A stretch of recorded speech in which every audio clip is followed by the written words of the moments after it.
ci yéen kaay dañ ci ànd ak Hadj Assane Gueye. ginnaaw daanub juróomi ati kaso yi dal ci kawam observateur xëy tey di waxtaane lu mën a nekk ñeel maire bu Ndakaaru di ab toxale ci kaso bu Rebeuss jëm fu mel ni ca Liberté 6 camp pénal ca Koutal ca diwaanu Saloum wala Kédougou kilifteefal kaso bi nag ci yéen kaay bu groupe Futurs Médias ne loolee su doon am na dogal ci direction générale administration pénitentiaire lay bàyyi ko ca bi fii loole nekkagul wax ja li ñu xam rek mooy moom Khalifa Sall moom kenn dëkk jamono yi ca mu ngi ci anam yu baax maître El Hadji Diouf ne waaw nekkagul wax ja ne Khalifa Sall tegagun ko daan bu mënatul a dandooti ay avocat am nañu ba fanweeri fan ngir def appel maître Assane Dioma Ndiaye moom di leeral teg ko ci décret d'application 1681 bi tëral organisme kaso yi ne képp koo xamante teg nañ la daan bu ëpp ñaari ati kaso sa toxale ci beneen kaso réew mi force la Khalifa Sall nag ak lu ko mën di dal bu mu ko mitti suñu sukkandikoo ci kàddu yi professeur Abdoulaye Bathily ndax du sàcc bu der ba yàqu atte bi ci gis-gisu professeur Bathily ci Sud Quotidien dara du ca yoon mu ne politique kese la yoon dañu ko caa jëfandikoo ne Ousmane ñàpp di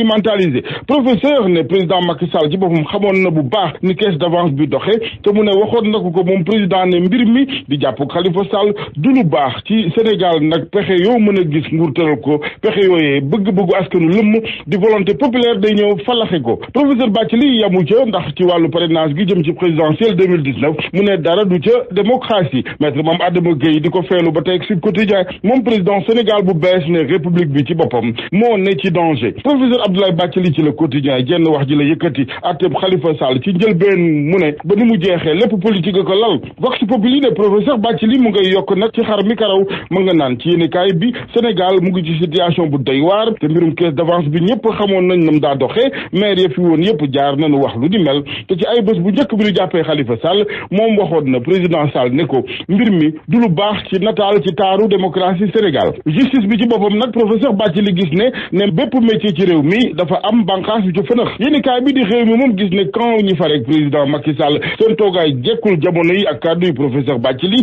URD teg cay sàkkuk njëggal ci président jëm ci Khalifa Sall akub juboo diggante Tanor ak Khalifa Benno Bokk Yaakaar ba tey ak yéenekaay bi ñoom gis na dara yëpp fii yoon ci boppam moo jib lu jëm nag ci justice ci boppam Sénégal maître Moussa Sarr ba tey ak yéenekaay bi di réew mi jàpp ne ci lu jàmp war nañ ko moderniser yeesal justice boobee ndax fii ci Sénégal gis-gis ak jumtukaay ba nu ca gis dafa lal lool ci politique El Hadji Malick Gakou président bu grand parti xëy waxtaan wu yaatu tey ak yéenekaay bi di las amul nag benn yaakaar mu ne ci ñu bàyyi Khalifa Sall ci ay bés bi di ñëw daan wàcc ci mbedd yi mu ne dafi ñaxtoo ki dox ndax nag mu ne ak nguur gii fi ne ñàkk gu law ci ñëpp fa la nu jëmee docteur Cheikh Kanté ci Direct Info belli ku daan ko déet moom El Hadji Malick Gakou ndax moom jëwriñ ji nu dénk plan Sénégal émergent mu ngi ci naan am na firnde ne ak président Macky Sall Sénégal ëllëg gu baax ca wér lay am docteur Cheikh Kanté ne ëllëgu réew mi mu ngi ci plan Sénégal émergent PSE te message bi dina ko yóbbu fu ne ci réew mi président Macky Sall mu ne dugg na ci taarix ak jéego yi mu defal réew mi ci wàllu koom-koom càmm gi dafatul faf jéego daa tëb ne lay jëm ca kanam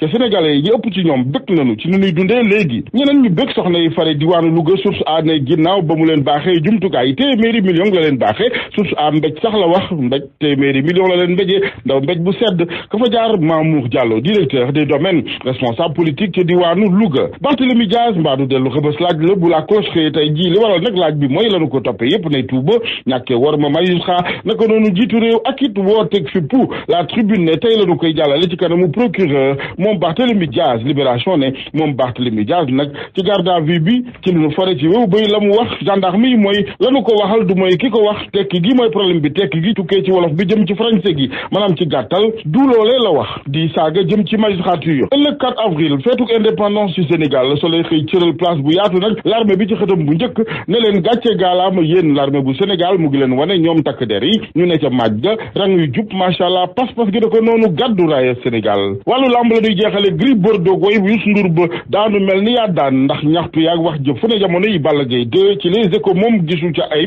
nee na c'est normal ndax misaal gi mu ci joxe mooy Brésil bu match di loon ak Sénégal day ndamu Balla Gaye 2 ci observateur ne da ko doon nag jubanteeki kurpañ bi mu gisee ne sonn na kanam ga neewi fu ne ci la dakkal kurpañ ya Balla Gaye 2 ba tey ak observateur ne fi mu tegi gëtam jamono yi mooy jëlaat couronne bi maanaam raaye buuru arène bu Sénégal suñu la am ne Balla Gaye 2 ma ngay ndamu de waaye Gris ngay ñaxtu yéenekaay bi xamal ñu sax ne écurie Fass talaata tey ji daanu defab kalaame ci kanamu CNG bi Balla Gaye 2 moom di feetu ma nga ca naan ci diiru fanweeri minute song naa ko boxe ko gañe ko à sport ne Fass perd la face et proteste.